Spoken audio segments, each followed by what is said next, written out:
Good afternoon, everyone, and welcome to our March webinar on balancing local care with system strengths, finding success with a unified user experience. While we wait for a few people who are still logging in, I'll go over some housekeeping items with you. First off, today's webinar is presented by Geonetric. At Geonetric, we create compelling digital experiences on our vital site content management system, as well as Sitecore, Drupal, and other platforms. As a digital experience agency with deep technical and creative expertise, we provide hospitals, health systems, and medical groups with digital experience strategy, digital transformation consulting, user experience consulting, website redesigns, and creative digital services optimized for the unique needs of the healthcare industry. And you don't have to look too far to see the kind of positive impact that comes from the partnerships between our team and the clients we serve.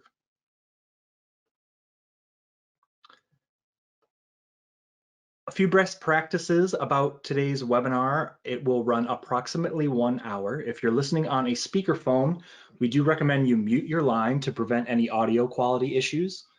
We'll answer questions at the end of the presentation, but please enter them as you think of them into our Q&A box within the GoToWebinar platform.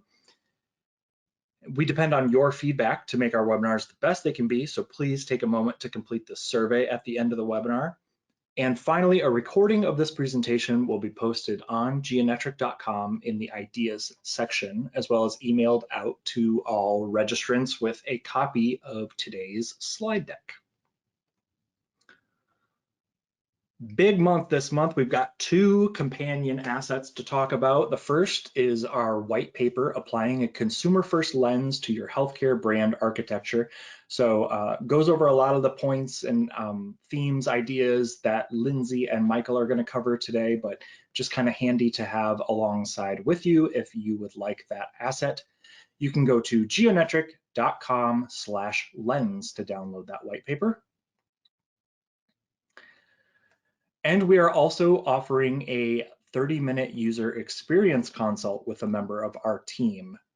So the subject matter expert will meet with you, go over website data, and then provide you with some recommendations, observations, that kind of thing. So if that sounds like something that you would be interested in, we invite you to go to geonetric.com/UX30 to get signed up for one of those. And leading the discussion today are Lindsay Steinkamp and Michael Leonard. Lindsay uses her diverse background in design, user experience, search engine optimization, and digital strategy to help healthcare organizations achieve their goals. As a senior UX researcher at Geonetric, she systematically studies target users and digital patient journeys to collect and analyze data that informs opportunities for improving the overall experience. Michael is an experienced digital strategist. That's a lot of consonants. With skills in SEO, SEM, keyword discovery, content creation, and more. His history includes helping traditional media companies make the transition to digital and building acquisition strategies. As a senior marketing strategist, Michael helps health systems of all sizes increase their market share. So without further ado, I will pass the mic to Lindsay and Michael. All right, thanks, Cole. I'm going to start by taking us back to 1983. James Dyson was fed up with his Hoover vacuum, which never got the job done. He created the world's first bagless vacuum cleaner, the impetus for what's now a billion-dollar business. In 2007, Steve Jobs stood on a stage and announced a new product, a breakthrough internet communicator with touch controls. It revolutionized smartphones and the way we do life.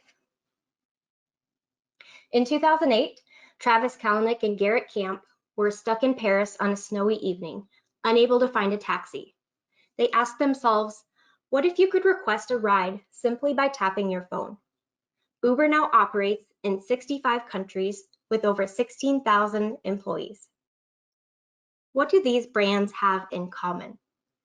There were vacuums before Dyson, There were smartphones before the iPhone, and there were taxis before Uber. But these brands succeeded because they all had one thing: a relentless focus on the customer and delivering the best user experience for them. In today's fast-paced, convenience-driven world, putting the consumer at the center of your business strategy is not just smart, it's critical to your bottom line. Your consumer's ability to easily and conveniently find you online, engage with your brand, and ultimately choose you for care are all dependent on your digital strategy and how you present information about your brand online. But this is not easy, especially in an industry as complex and nuanced as healthcare. As a healthcare system, you face a multitude of challenges. You have to connect healthcare consumers to local care while supporting a strong health system brand. How do you communicate local offerings when your system spans a wide geographic area? Is a single unified site the right choice? How should content be organized so people can find it? Growth is also a challenge, especially if your system is acquiring a hospital or brand that has a long history and strong ties in a community. How do you rebrand without losing loyal patients? How should you handle the former brand's website without causing massive disruption? Your brand, sub-brands, and relationships with other entities can be complex. How do you communicate this online in a way that isn't confusing to consumers? Should sub-brands have their own websites or be absorbed within the system site? What about medical groups? How do we represent partnerships or relationships with academic institutions? Lastly, and possibly the most problematic, are the hurdles we face with internal challenges. These may be competing interests, especially with those who don't understand the larger website vision. There also may be operational challenges, such as differences in policies, processes, or technology used across different locations. Maybe there are gaps in the way provider or location data is handled, preventing a single source of truth for that data. Or perhaps there are governance issues and communication gaps between departments that prevent things from moving forward quickly. None of these challenges are easy, and they all threaten to derail the user experience and impact your bottom line. So how do you overcome them and represent your organization in a way that creates good user experiences and supports your business goals? There's no set playbook to follow, but there is a common path to arriving at your right answer: your consumers. When you put their expectations, preferences, and needs at the center of your strategy, you'll create an effective, meaningful user experience that drives your organization forward. Today, we're going to walk through 3 key steps to developing a successful digital strategy. We're going to start by defining our end state. Next, we'll identify our consumers' needs and expectations as it relates to the challenge we want to solve. Last, we will consider the SEO implications, opportunities and challenges that search engines present when it comes to findability for our brand. As we walk through these steps, we're going to zero in on one challenge in particular: the balancing act of connecting consumers to local care while communicating a united presence as a system. While the solution to this or other challenges you face will look different, the steps to get there should be similar. Let's start with the first step: defining our end state. Your digital presence needs to accurately reflect your brand. But if your organization doesn't have a common understanding of your brand, your digital presence may become disjointed. Defining your brand's ideal end state is important because it gets everyone pointed in the same direction. Developing a brand architecture for your system can provide a roadmap for your digital strategy. It should illustrate how various entities within your organization relate to each other from a consumer perspective. Should your organization look more like a branded house, with the parent organization the prominent entity? Or are you organized more like a house of brands, with entities represented as standalone brands within your organization? Maybe you look a little more like a hybrid model. Perhaps you have a freestanding pediatric hospital that uses your doctors, but your system brand takes a back seat to the hospital brand. Or maybe you have urgent care facilities that also act as a standalone brand. Defining these relationships and drawing delineations will help you to make decisions and may also appease some internal conflicts when determining the right balance of representation on the web. The important thing to remember is that this is your brand's end state.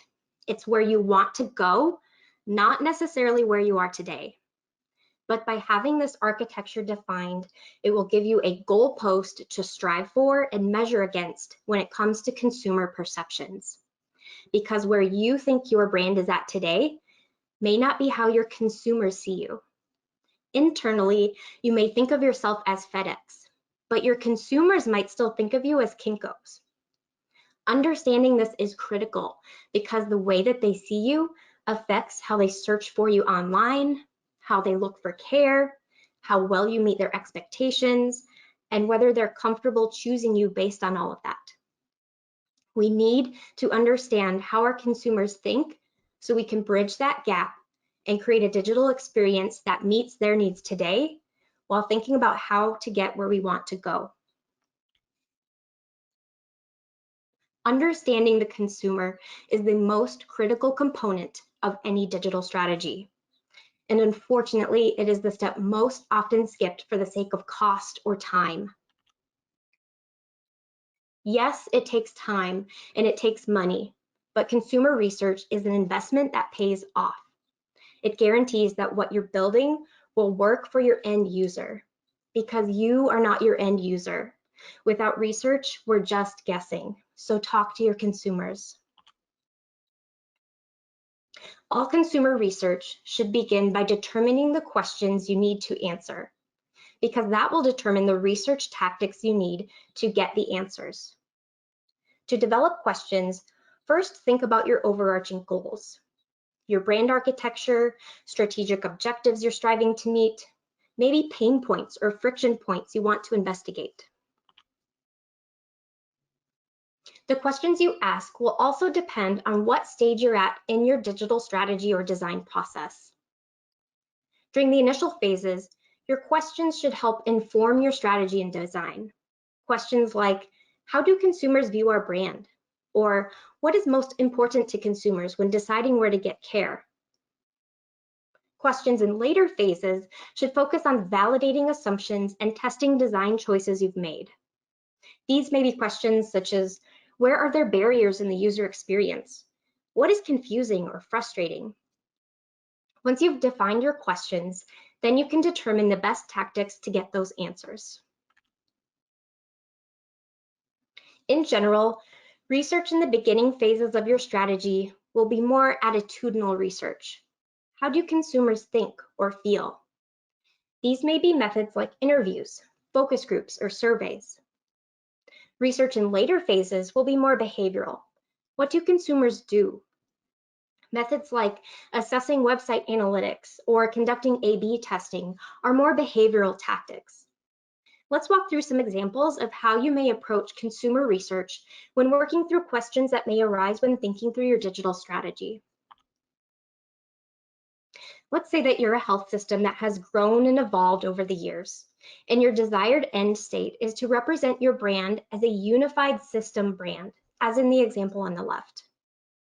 Your current digital presence features a separate website for each hospital and doesn't support this end vision. But you don't want to create disruption and derail the user experience by shifting the balance too quickly. So as a first step, you want to gauge the current consumer brand perception and understand, how do consumers see themselves in relation to our brand?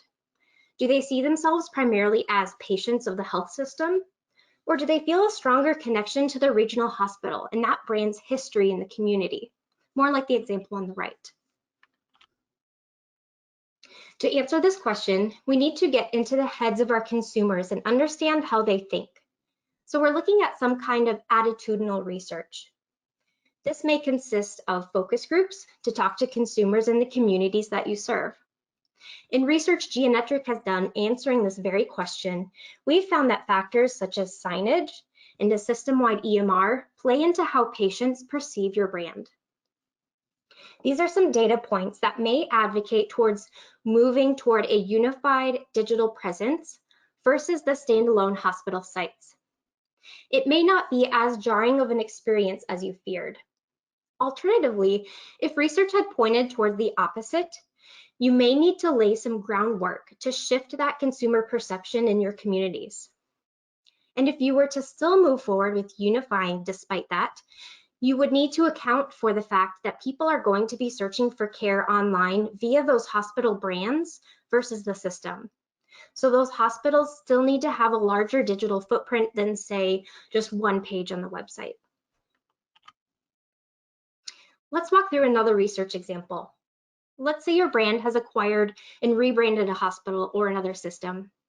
You've been co-branding for a while, and you're getting ready to fully make the switch to the new brand, but you want some data to verify that it's the right time.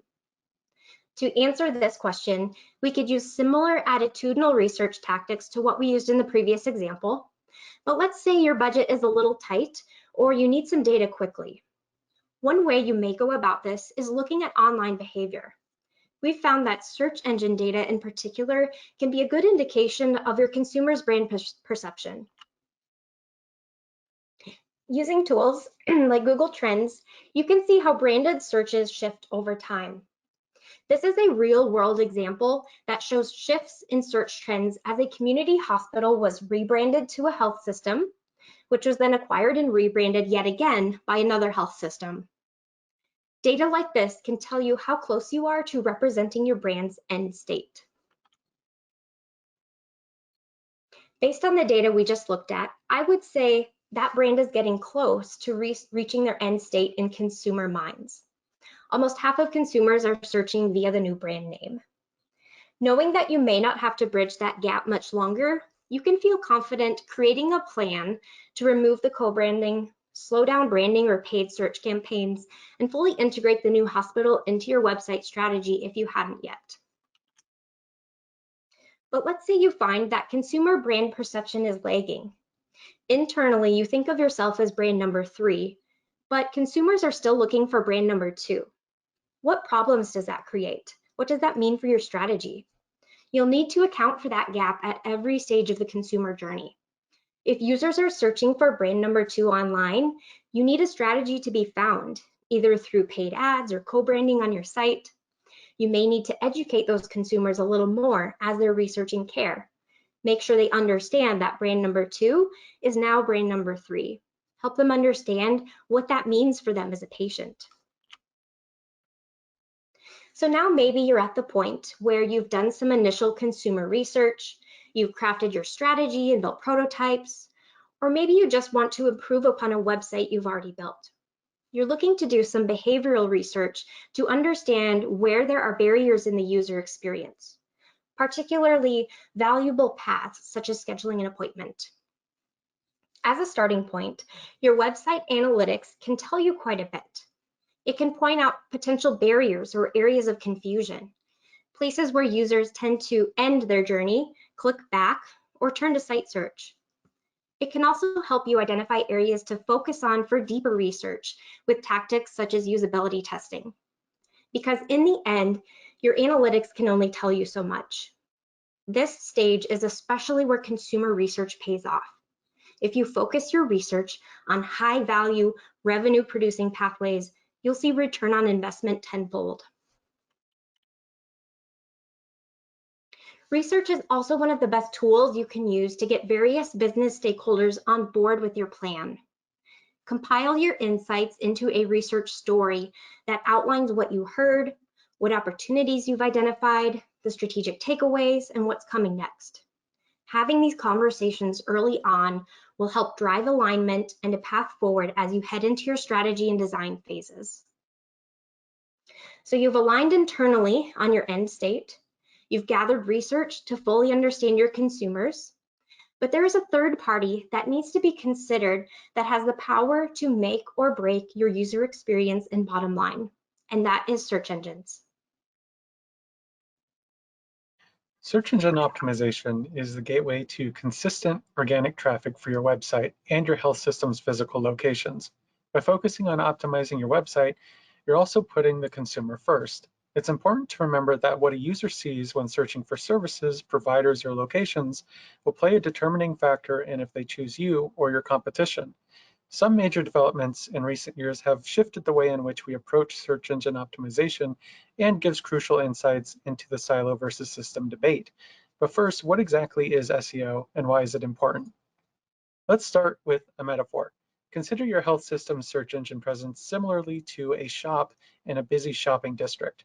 The more appealing you can make your storefront, the more reputable you'll appear to consumers and the shopping district owners.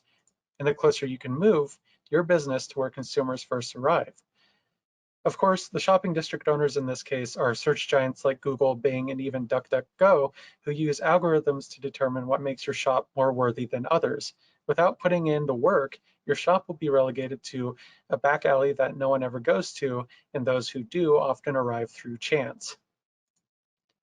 Still, we don't have to rely on metaphor to prove the importance of search engine optimization in a health system strategy, although it helps. The data also doesn't lie. 68% of all online experiences begin with a search engine. 92% of searchers will pick businesses on the first page of local search results. 77% of users rely on Google Maps to find local businesses.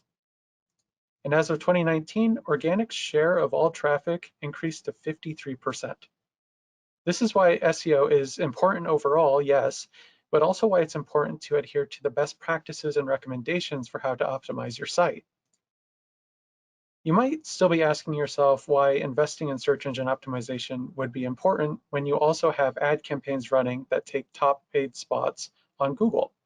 That's because 86% of consumers report banner blindness, an aversion to advertising.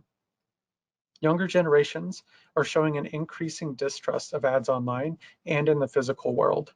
So the next time you're presented with data on your ad campaigns, check which age groups are engaging with the ads. There's a high chance that it'll look something like an inverted pyramid, with older generations converting more highly. But that's not to say that ads are irrelevant. Ad campaigns are still extremely beneficial for short-term goals, but limited in their long-term sustainability without strong organic traffic strategy. If you rely on ad campaigns for growth, you must always budget for the same or increased cost, and this will affect your bottom line.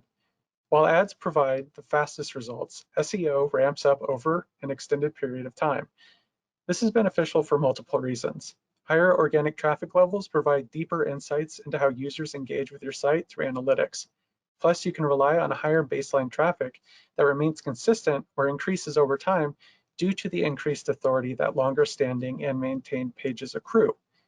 So in order to remain relevant to consumers and profitable, you'll want to turn your focus to getting ahead of emerging trends in search engine optimization.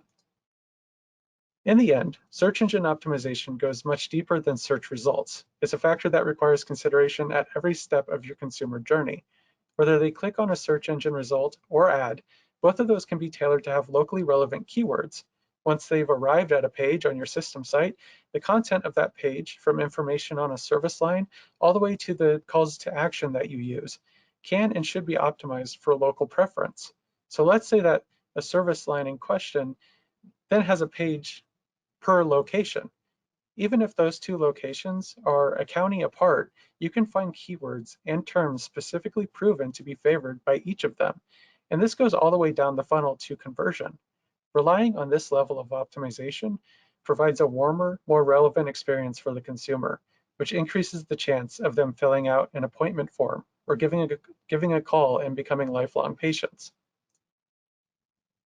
Search engine optimization is both easier and more difficult than ever.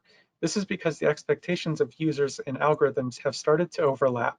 The need for content to adhere to strict and flexible parameters set by search engines has all but dissolved, allowing for natural communication to become more prevalent. We are no longer at the mercy of machines. Consumers are seeking solutions, whereas algorithms are seeking context in order to deliver those solutions. And of course, humans prefer to speak like humans and read like humans. So the closer algorithms come to being able to fully process natural human language, the more harmonious and accurate results become. The reason for this new development in search engine optimization is due to algorithms becoming smarter, which is no surprise based on what we just covered. They rely on complex, semi-intelligent algorithms that seek out context and intent similarly to how the human brain processes information. They scan content, meta-content, site structure to understand if what you present on your website is the ideal fit for what a user searches for. But how does the search engine think similarly to a user? How can it determine what results to serve to all of those queries that consumers ask? Almost every new search engine development in recent years has stemmed from the development of artificial intelligence. The introduction of AI and natural language processing to Google search results started several years ago. However, the latest development allows for the search engine to understand natural language, intent, and multifaceted queries. So this is why we were recently able to search for doctors near me and receive local results. Now we can search for doctors and receive local results without the added complexity because it understands the intent is local. It's also why we can search for how do I get to the nearest hospital, and Google understands that you need directions to it rather than a definition of what a hospital is. Still, the most compelling development is the more multifaceted search queries. An example directly from Google shows how their newest iteration, known as MUM or MUM, can take a complex query and provide better results based on how the artificial intelligence comprehends it. So the example is this. I've hiked Mount Adams and now want to hike Mount Fuji next fall. What should I do differently to prepare? Since MUM can discover insights based on its deep knowledge of the world, it could highlight that while both mountains are roughly the same elevation, fall is the rainy season on Mount Fuji, so you might need a waterproof jacket. MUM can also surface helpful subtopics for deeper exploration, like the top-rated gear or best training experience or exercises, with pointers to helpful articles, videos, and images from across the web. Now, I could probably go on for several hours getting into the nitty-gritty of how artificial intelligence has affected everything that we do in the digital world. However, we don't have the time for that. The most important takeaway is that the way in which we develop digital content has become more organic, reaching a broader audience and communicating what they want to read in a syntax that's comfortable for them.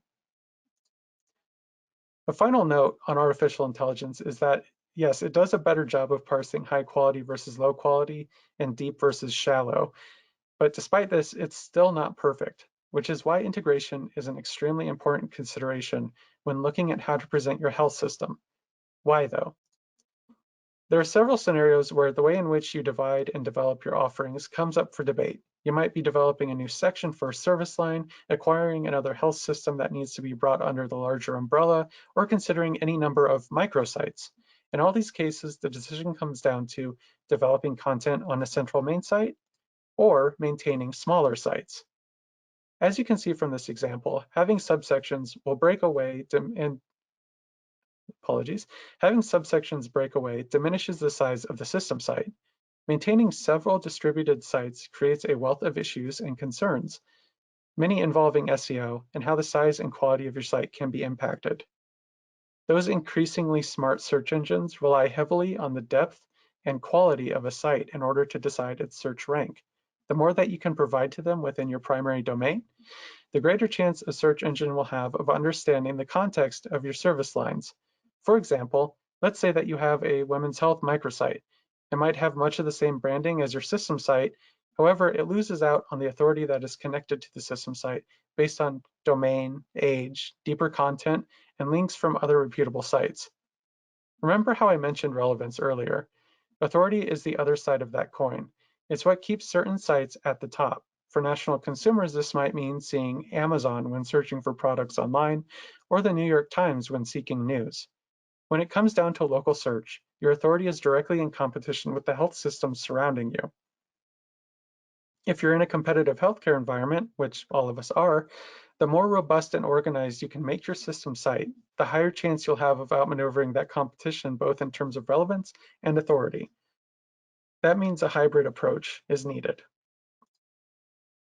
While every situation is different, there are 3 key times when maintaining a separate site or developing a microsite make the most sense.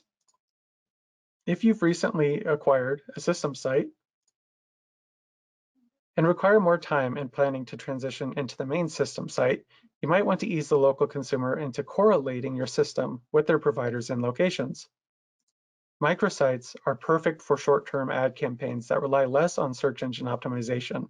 It's much more beneficial to use this format when it's meant to last for weeks or months rather than as a permanent staple of your system. And one final reason you might weigh the benefits of keeping a site separate is in order to maintain the local reputation, similarly to how you might ease locals into a transition. However, as we'll soon see, you can still have the local reputation on a system site that you wish to obtain with a distributed approach. Now, let's take a look at reasons to avoid distributed sites. A distributed approach often leads to content that's redundant across websites, causing your web properties to compete with each other from an SEO perspective. You might hear someone mention keyword cannibalization. In this case, essentially, this would be when one of your sites starts outperforming another of your sites using the same exact keywords, independent of if they're actually geographically close. There will be a need for more internal resources to manage and maintain content, as well as site security. It can cause consumer confusion on your brand and all of the services you offer or how they might benefit from staying within your system. Your need for content governance becomes more complicated. Each distributed site requires another content governance individual or team, which becomes trickier when factoring in interdepartmental politics. The distributed approach reduces overall content depth, which inevitably leads to brand damage as well. Whether the sites appear drastically different, compete against one another in search results, or take away from the overall interconnected experience of your health system. In that same vein, it creates barriers and complex paths for consumers to find the information and services they need across several websites. So we found that many of the desired benefits of distributed sites can be achieved with a silo systemization strategy, maintaining the integrity of your system site while providing siloed experiences for local success. The biggest national healthcare brands tend to avoid system-wide information since their offerings vary between communities. Independent of the size of your system, the most important factor to consider is balance. The larger you are, the less system information you should strive for, whether your providers span counties or states. Likewise, the most successful location profiles effectively use location schema and align with Google business listings and other listing services. They're also optimized for their target user's geographic area. This is where effective use of locally relevant keywords comes into play. Every city, county, state, and region have their own special way of searching for the services you offer. Think back to the brand architecture that Lindsay mentioned earlier. The more locally specific your offerings become, the more important it is to diversify content away from system focused. Otherwise, you're not giving locations room to rank higher in search. Much of this comes down to how search engines prioritize relevance versus authority with every local search, and a major component of local search has become business listings. As mentioned earlier, 77% of local searches rely on maps and business listings. This is somewhat due to Google, Bing, and other services controlling those ecosystems. But more importantly, the intent is already built into business listings. A user is looking for directions or local business info, and business listings provide that information immediately. In almost every locally intended search, you'll see a combination of what's in the screenshot, with some variability. A map pack will appear at the top of the page, followed by people also ask, and then locally relevant search results. If you're not already in control of and optimizing your business listings, you're not going to be in competition with competitors, you're going to be in competition with the business listings map pack itself. And if your site is primarily system focused, you're not going to have nearly as much room to rank high enough to reach that coveted top spot. So business listings is an area that I'd love to discuss more with all of you at another time. However, we can also apply what we know about business listings to local search engine optimization.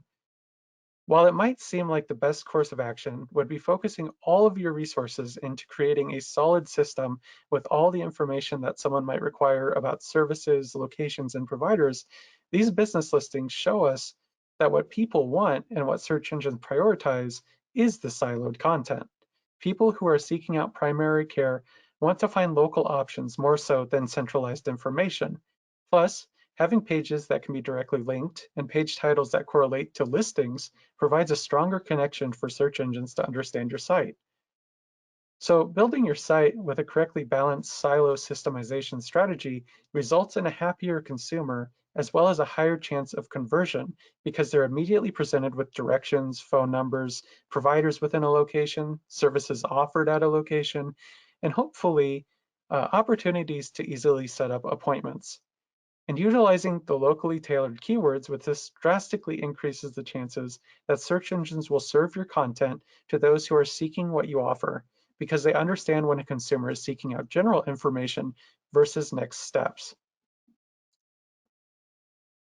Many of the challenges that you'll face when maintaining an integrated silo system site are unsurprisingly the opposite of what you face with a distributed system architecture or structure.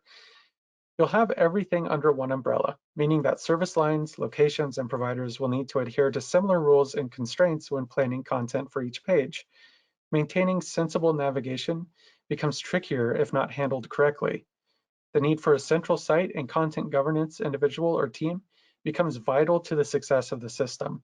They will be seen as the individuals who decide on what makes it into the content, navigation, and metadata of the site. While this is a challenge for this strategy, it's an even greater challenge for distributed sites where each site requires its own content governance. And then finally, user confusion. This one bridges the gap between integrated and distributed sites because user confusion comes down to how you govern the site, whether it's massive or small. Well-executed site navigation and user flow makes all the difference in building a cohesive user experience. We'll touch back on ways to overcome these and other hurdles in just a moment. So you've defined your end state, done the consumer research, and considered SEO. How does this all come together? What is the ideal site structure that balances a local presence while communicating your strengths as a system? As you can expect, there is no easy one-size-fits-all answer. But we can speak to the two ends of the spectrum that we tend to see in healthcare and the challenges of each strategy. On one end of the spectrum, you have a health system with what we would call a siloed experience. These silos may be individual websites, or they may be siloed structures of content within a single site.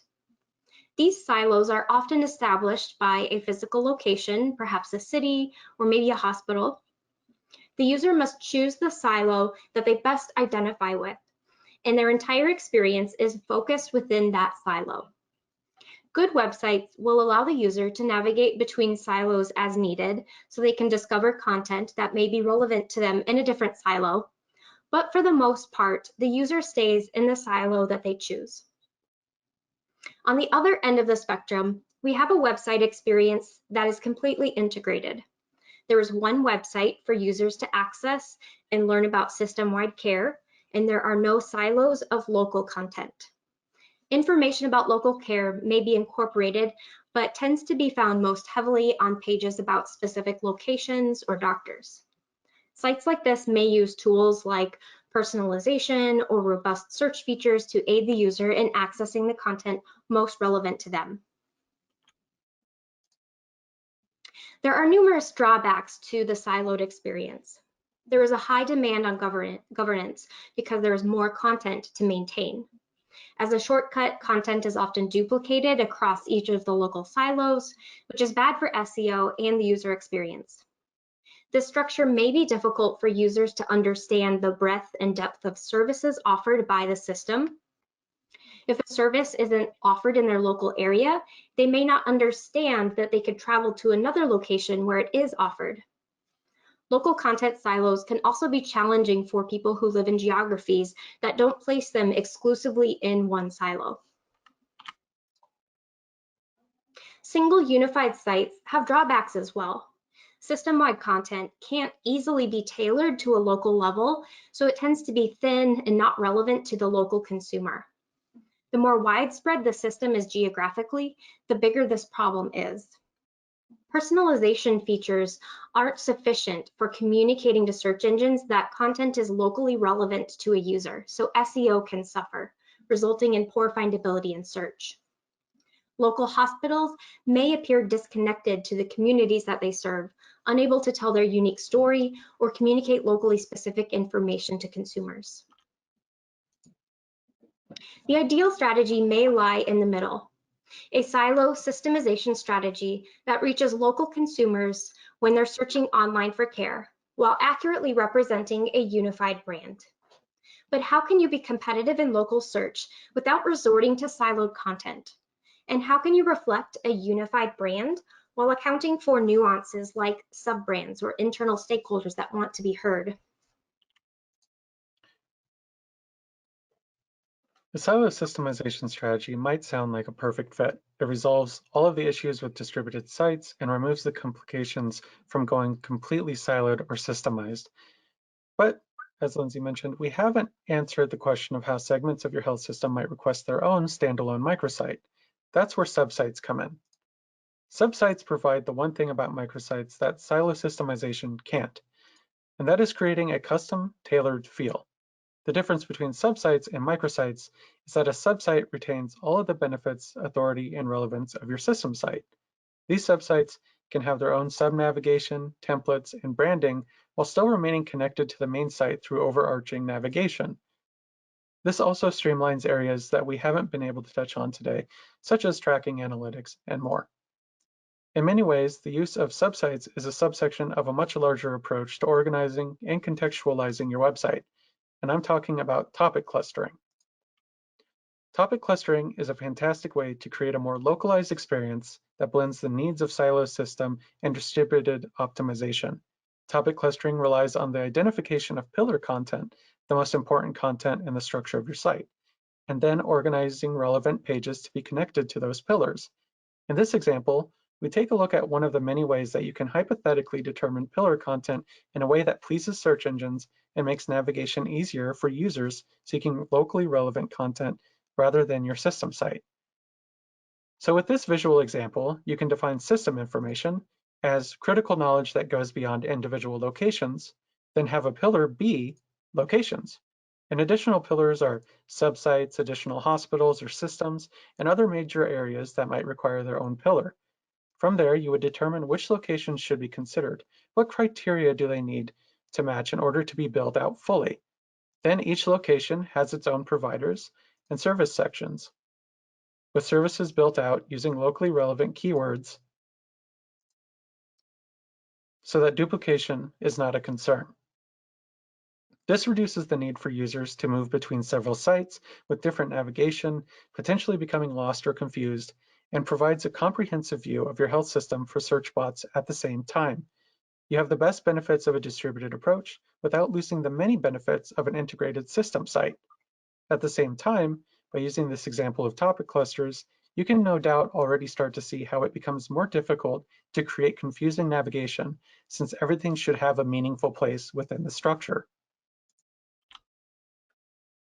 As I said before, there is no one-size-fits-all strategy, but when you consider your brand's end state, your consumers' needs, and SEO, the ideal state often lies in the middle of the spectrum. Optimize for search engines with a site structure that supports topic clusters of locally relevant content that is eligible to compete in local search results. Leverage personalization, robust search, and other features to aid consumers in finding the most relevant content for them, no matter what their location. Create microsites or subsites where it makes sense to reflect nuances of your brand. There are more solutions to consider than we have time to discuss today. In the end, your recipe will look different, but there is one ingredient that is always essential for success, and that is the consumer perspective. So just remember, it's all about the consumer. I want to end our time today with a story. At the beginning of this webinar, I told you that in 2007, Steve Jobs stood on a stage and announced a product that changed how we do life today. But in 1997, exactly 10 years earlier, he also stood on a stage and answered a question regarding the strategic direction of Apple. The question was, Mr. Jobs, you're a bright and influential man. It's sad and clear that on several counts you've discussed you don't know what you're talking about. I would like for you to express in clear terms how, say, Java addresses the ideas embodied in OpenDoc. And when you're finished with that, perhaps you could tell us what you personally have been doing for the last 7 years. This is a truncated version of Mr. Jobs' response. You've got to start with the customer experience and work backward to the technology. You can't start with the technology. As we have tried to come up with a strategy and a vision for Apple, it started with, what incredible benefits can we give to the customer? Where can we take the customer? Not starting, let's sit down with the engineers and figure out what awesome technology we have and how are we going to market that. And I think that's the right path to take. So as you're thinking through your digital strategy, don't start with the technology. Start with the consumer experience and think backwards, and you'll find the right path to take.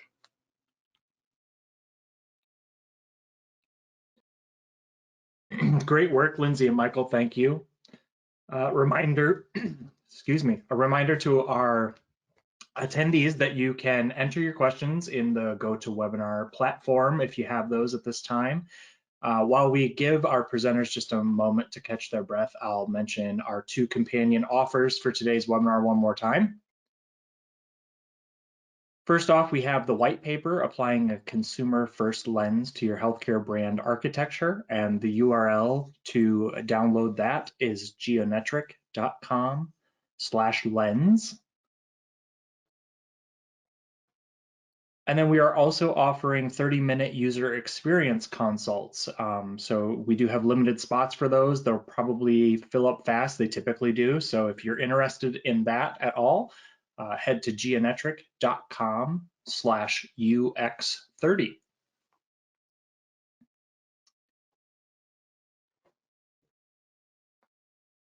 Wow, guys, you blew everyone away. I don't see any questions right now, but that was also a pretty quick little breather there. So.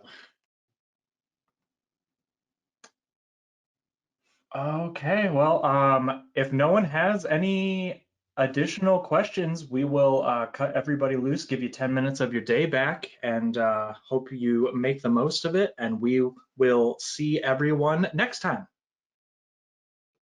Take care, everyone.